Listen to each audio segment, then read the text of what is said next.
Got a question for you. What is your favorite eating spot, your favorite dining spot? Where do you go to create art, or how do you find a way to positively engage with the cultural community? Well, these are the questions the Bronx Culture Collective needs to know for their South Bronx by South Bronx listing that will highlight the best locales right here in the Bronx. And here to tell us a little bit more about it is Edwin Pagan, Program Manager for the Bronx Culture Collective. And Edwin, good to have you here. Thanks for having me on. Hey, Appreciate it. Hey, glad to have you.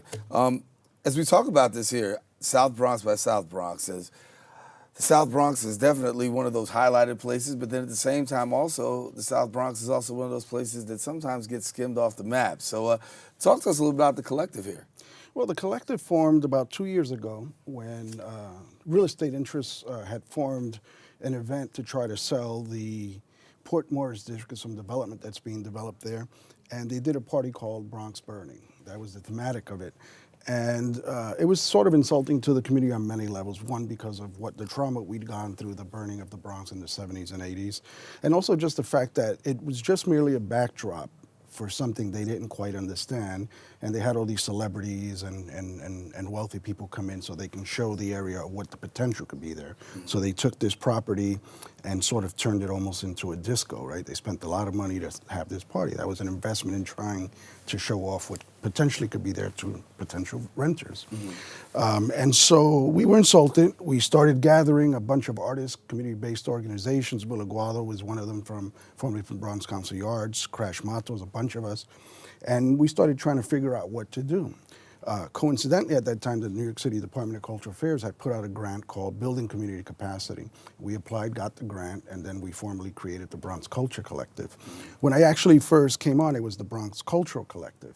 But when I came on, I turned it to culture because culture is the umbrella for many things. It could be the environment, it could be our idiosyncrasies, it could be everything that makes us who we are. In fact, our maxim at the Bronx Culture Collective is amplifying and preserving the cultural DNA of the South Bronx. And so we've been working to sort of try to get ways and create initiatives that sort of speak to that. So the South Bronx by South Bronx portal is a way to sort of put the South Bronx back on the map, literally. But also through a sort of a stakeholder-led submission process. That's why we started the little social media campaign, Where's Your Spot? Because we want people from the Bronx, South Bronx, and other places to tell us what should we list on the thing. So and let's get to that because you're looking for public participation in order to get some real good information. So talk to us about what you want the public to do and how they can participate.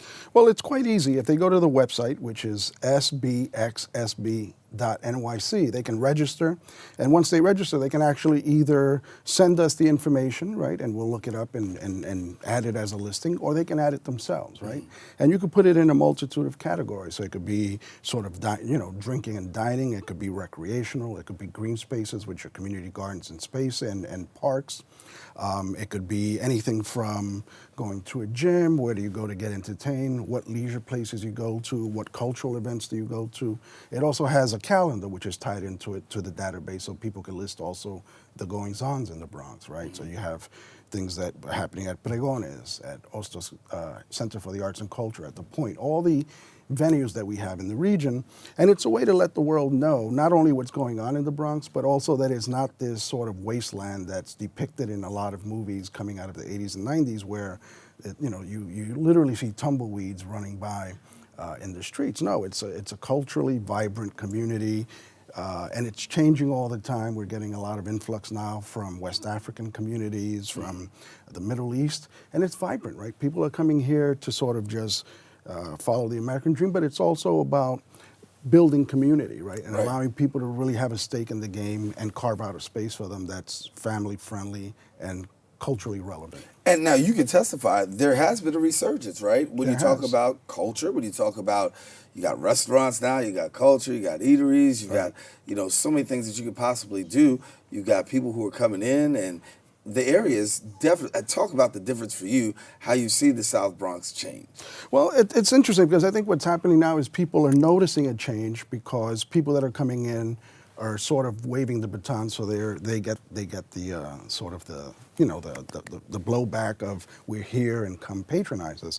But for somebody who was born and raised in the South Bronx, even though we've gone through hard times, there's always been places to go and enjoy yourself and take in theater or performances or go eat or have a great meal, places to play, green spaces. I mean, the Bronx has some of the largest green acreage, of green spaces in the whole city. And people just don't realize that, right? Because they stay within their, what I call their concentric circles of comfort.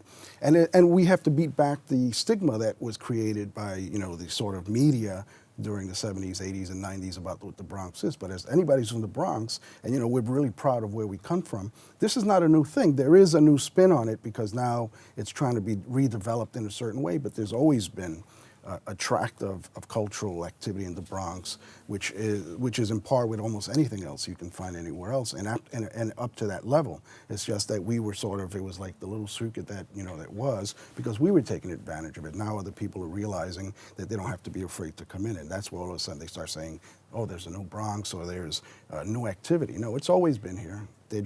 They're now discovering it. We always knew it was here. Right. So for people who want to find out more, what do they do and how do they get involved? Well, they can go to the website, which again is sbx, sb.nyc. And you can sign up, you can sort of look through the listings. We have a really good, cool feature, which you can search by neighborhoods. So for the people that like, to sort of mess with each other, well, I'm from Mott Haven, I'm from, Hunts Point, you can sort of check out your neighborhood and, and come out and patronize the community that we have here, which is vibrant and beautiful and not going away. Yeah, and a lot of great things that are happening. So, when you talk about your favorite places to go, where are your favorite places to go in the city? Well, I like to go to the Point, right? They got a lot of youth services, very socially active there. I like to go to Pregones Theater, right? They do a lot of Puerto Rican plays, but also they are internationally known. The Bronx Museum is a place that I like to go. I go outside of our region as well, like you just had a guest here from Wave Hill.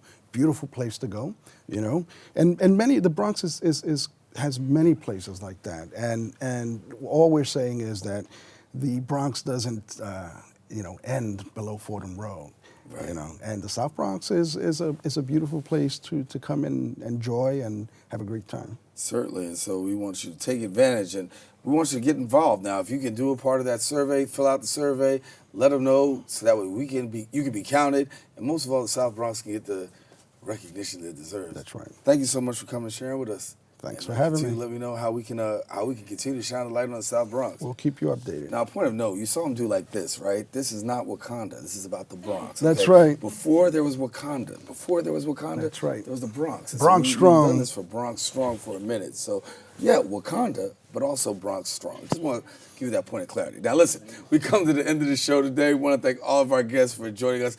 Most of all, we want to thank you, the viewer, for tuning in. Now, if you missed any part of today's show, you can catch the recablecast at 5 and 10 p.m. on Optimus Channel 67. Verizon Files, yes, you can get us on 33 or anytime on the web at www.bronxnet.org. Daren Jaime saying thank you for watching. Until next time we meet, stay safe, stay Bronx Strong, and Wakanda forever, too. How about that? Take care.